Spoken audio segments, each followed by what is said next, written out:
Hello everyone, my name is Syndralix, and welcome back to Syndralix Talks. I meant to crank out a new video sooner than now, but I got severely distracted by Doom's single-player campaign. No worries though, I finished it out, I had a good time, and then I thought, hey, two birds, one stone. Or in this case, two imps, one rocket. So let's talk about Doom.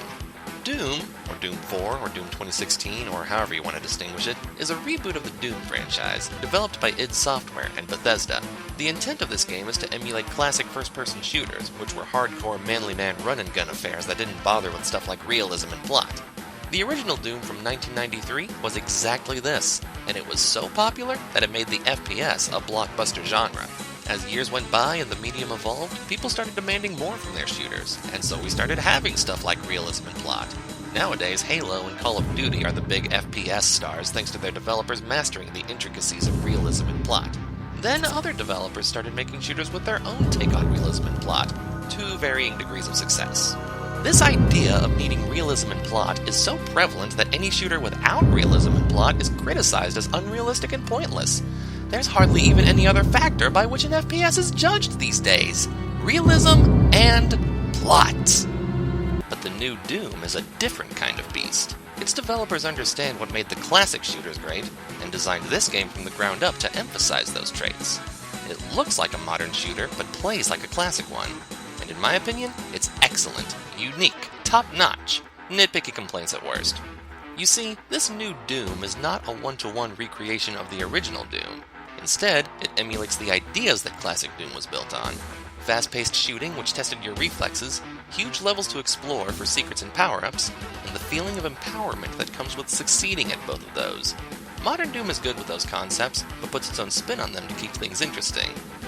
Well, let me put this whole thing in context. So most shooters, playing cautiously is the way to win. Guns are very good at killing both you and your enemies, you can only carry so many weapons, you have to reload sometimes, health regenerates when you don't take damage for a moment. Basically, there's a bunch of mechanics that encourage you to take cover. Shoot some bad guys, take cover when they shoot back, repeat. And this system has made some great games, don't get me wrong, but I start taking issue to it when the market gets oversaturated.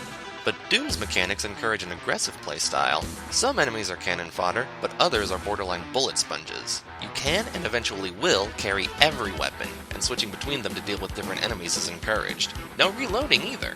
Cover is sparse, but you move at a steady sprint, so dodging enemy projectiles is the main survival tactic. And if your health gets low, you have to find an item in the level and perform a finishing move on a weakened enemy to regenerate. On paper, that sounds like it would get old fast. Just charge in, kill everything, repeat until credits, right? But there's a nuance to it which keeps it from getting stale. Different enemies have different attack patterns and weaknesses to exploit, and the game loves to throw several enemy types at you at once. You also need to pay attention to your surroundings for pickups to grab and paths to traverse. And counterintuitively, I found myself running away from the demons as much as I did chasing them down. These guys are aggressive as hell, and for some of the tougher ones, kiting them is the only reliable way to fight them. But the point is, you have to keep moving, because if you don't, well, let's just say I've heard the local zombies enjoy raw human brisket. But once you get it, once you're in the zone that Doom wants you to be in, it's gonna resonate with you. You'll be running and gunning, reacting without thinking, just knowing that this guy is only weak from behind, or this guy is vulnerable to some weapons, or uh-oh, big dudes better go grab that power-up. If World of Warcraft is crack, then Doom is marijuana. Did I really just make that analogy? I've never done any drugs, so I can't exactly speak with authority on the subject.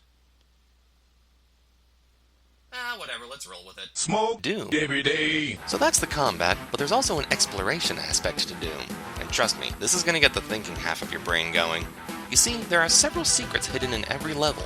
Power-ups, action figures, supply caches, handy passageways, and, are you ready for this? Classic Doom levels. And if you're lucky, you might even find a new weapon long before it would normally be given to you. Most of these secrets aren't hard to find once you figure out what clues to look for. But clearing that first hurdle can be tough, especially with the way the game conditions you to shoot first and ask questions never. But if you study the map carefully, look for areas that you haven't been to yet, hunt down items you haven't collected, and even just occasionally think, I wonder what'll happen if I go here or do this, you should be sweeping up secrets in no time. And the funny thing is, you can zone into the secret hunting too. Enemies don't respawn, so once you clear an area of demons, you can take your time exploring all the nooks and crannies. And trust me when I say this, finding a secret is very satisfying, especially when it gives you an awesome reward. That feeling can be addicting. Like something else we know? I kid, of course. But it's interesting how these two sides of the game complement each other so well, even though they represent thematically opposite ideas. I've seen a few other games do things like this too, and I've started to pick up the pattern. It's a simple form of differences in kind, which I've come to call the acting-thinking dichotomy. In this case, fighting demons is acting, and hunting down secrets is thinking. Obviously, demon fighting is the main attraction in Doom, and the secret hunting feeds into that with the rewards it gives you, making you stronger. It's kinda like a strange flavor combo that you think wouldn't taste good but does anyway, like sweet and sour, or salty and spicy. Both sides of the equation are done expertly, and the result is full of memorable experiences and stories to tell.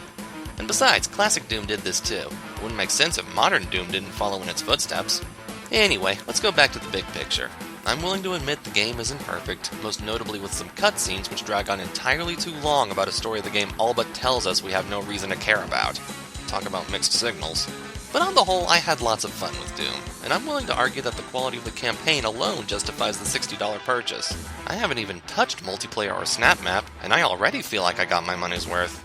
But that's just the opinion of a guy who grew up in the twilight years of classic first-person shooters. If you haven't played this game yet, and the gameplay footage in here hasn't convinced you, it's probably not your cup of tea, and I can respect that. But if you're even remotely interested in this game, go buy it, or at least make a point to do so in the near future. Trust me, you won't regret it. Thanks for watching, and stay classy.